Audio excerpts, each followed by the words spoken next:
Hey, comic book fans, welcome back to Comic Book Corner 2.0. And fans, you're back with me, Mike Spider Slayer, getting ready to do that all-important comic book review so you, the fans, can make a decision of what comic books to buy.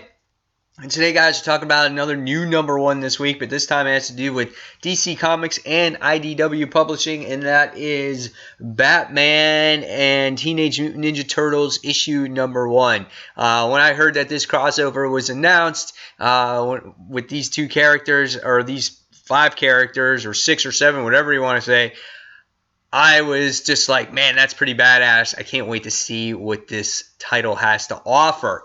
So when you look at this book is written by James Tynion IV, and the art is done by Freddie E. Williams II. The artwork is not maybe my favorite style artwork as I've seen in the past for certain books. However, it does work. It is kind of dark and gritty, kind of fits both the Turtles and Batman. There's kind of like this airbrushing style that's in the series. You get to see Killer Croc in here at times. When the panels are smaller, it just seems like the details are kind of a little bit bunched together. But I think they're trying to go for that Teenage Mutant Ninja Turtle style feel of artwork. The Foot Clan looks pretty good in here when they start battling Batman. There's this one pinup page that's on here, which I thought made the book right here, where we can see Raphael and Michelangelo screaming, and Michelangelo's like, "This is for my pony racers," and I'll explain that to you in a little bit. So the artwork was pretty cool in the issue. You also get to see Shredder in here too. So now that I thought the artwork was okay, what did I think about the actual story?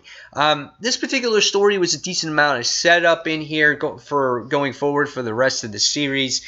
Somehow we wind up seeing a Foot Clan going after these scientists that were going after this generator or whatnot, because somehow our Turtles and the Foot Clan and Shredder and everything else wind up getting transported here. And we get to see the scientists do this narration talking to Batman of her seeing these turtles for the first time. And there was flashes of red and blue and purple and orange. And, of course, she was talking about the Turtles. That page looks really great with the artwork. It really works good there. And so Batman's like, "Oh, Turtles, what's going on?" So right away he goes back to the Batcave, and you wind up seeing him trying to put together this experimental, or this type of bat suit that's called the Intimidator. And he gets to see all these interactions with Alfred in here. Alfred has both hands in this series, by the way. You get to see a little bit of a Turtle moment in there where they, of course, order pizza in here. And as the issue progresses, the whole thing that happened in this book, and it's funny how every story, like Batman major story or something like that, starts off with like freaking Killer Croc.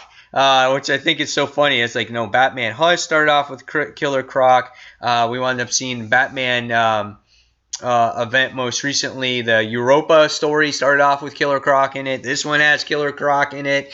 And you wind up seeing him trying to go after the Batmobile, because if he figures that he can get all the parts from the Batmobile, he will be rich. So we get to see Killer Croc travel along the sewers through the bottom and whatnot. And you wind up seeing that they come across the Turtles, and the Turtles kind of kick the shit out of them, which is pretty neat.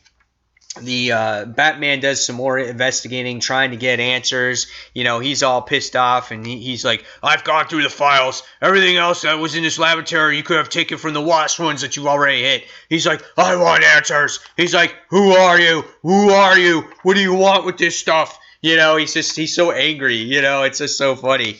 And eventually what happens, we see Batman and the Shredder come face to face with each other, and Shredder uses a smoke screen to kind of investigate, saying, "Oh, I don't have to tell you anything," So they wind up disembowering. And, you get a little lecture from Splinter saying, "Oh, you've done well, my friend, or my sons," And at the end, you wind up seeing that Batman and the Turtles meet for the first time, as Batman gets to go right back to his Batmobile as the Turtles come above the sewers. So, and he's like, "Turtles."